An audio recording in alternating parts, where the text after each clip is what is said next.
Now on Denver 7 News at 7 a.m. on Local 3, police say the metro streets are a little safer this morning after a violent suspect was killed. The multi-county crime spree that ended in a shootout. Plus, Denver School District is lifting its mask mandate, why city officials say now is the right time. And Team USA is adding to the medal count. The updates from overnight as we continue to see some Olympic records broken. Chloe Kim there, yeah. Yes, and really rooting for Colorado skier Michaela Schifrin. She's had trouble the first couple of events, but she's back on the slopes in the Super G tonight. Happy Thursday to you. I'm Brian Sanders. And I'm Nicole Brady. Meteorologist Lisa Hidalgo is here with a nice looking start to the day, Lisa. It's really pretty. We're in for some changes though tomorrow, so soak it up today. Yesterday we hit a high of 54. Today is going to be a few degrees warmer. Low 30s this morning at the bus stop. Your kids will want a jacket early on, but a warm afternoon.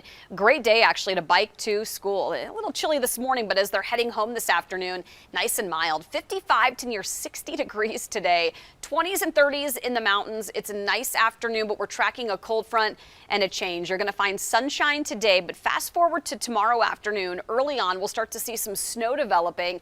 That'll continue through the evening commute, it looks like tomorrow night, and it's going to get quite a bit colder by about 4 or 5 o'clock tomorrow. We'll take a closer look at the timing of this next storm and how much snow we're going to actually see from it coming up. We have a car fire down at the south side of town right now. I want to go to that camera, and this is the eastbound side of C-470 right before University.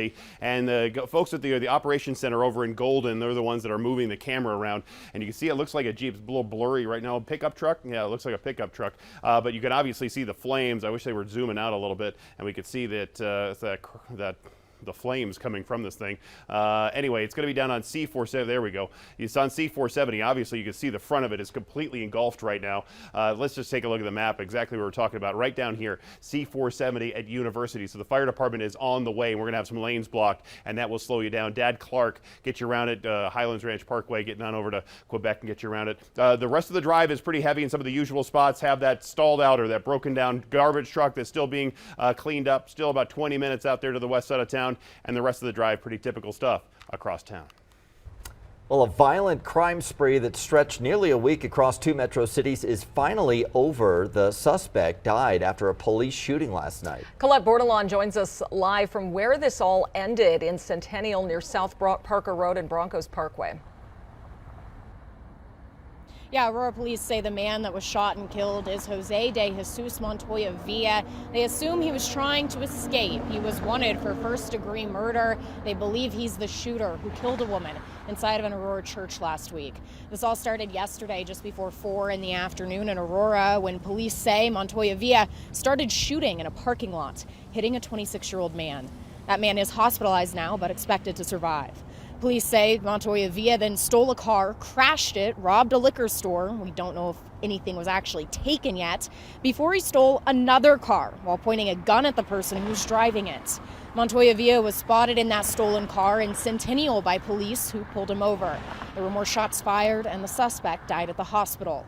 Officers say they're thankful they found Montoya Villa, but it's unfortunate it ended this way. I don't think investigators knew on Friday and through the coming days that this is how it was going to end. Investigators have been hard at work since Friday night, around the clock, not only trying to locate him, but kind of piece together what led up to the shooting.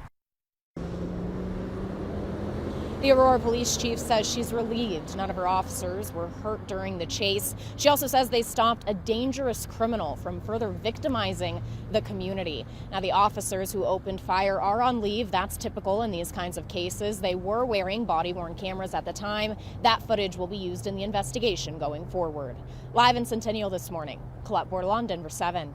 Thank you, Colette. Another man is off the streets today. He was wanted for killing 2 people in southeast Douglas County and is in custody this morning. The sheriff's office says Casey Duvall was arrested in Salina, Kansas last night. Sources tell Denver 7 Duvall shot and killed his sister and another person inside a home along Russellville Road near Franktown Tuesday.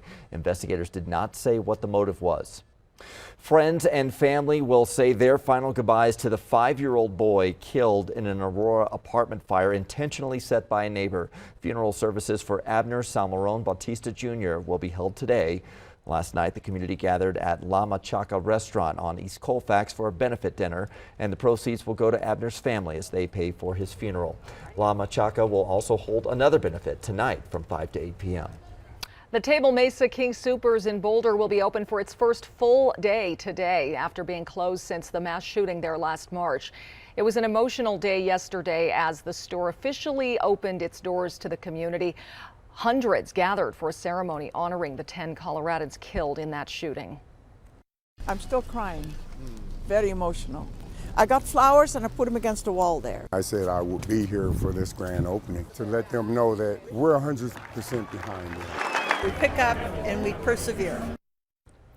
Later this spring, a tree garden will be planted outside the store. Each tree will represent one of the 10 lives lost in the shooting.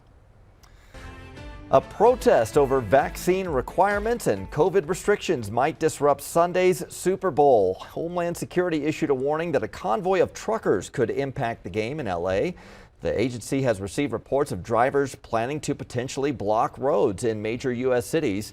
These types of protests have occurred recently in Canada as well. The convoys threaten to worsen supply chain issues that are already bad. Meanwhile, Dr. Anthony Fauci says he hopes all COVID restrictions will be stopped in the coming months. He told the Financial Times, quote, "As we get out of the full-blown pandemic phase of COVID-19, these decisions will be increasingly made on a local level rather than centrally decided or mandated. More people will make their own decisions on how they want to deal with the virus."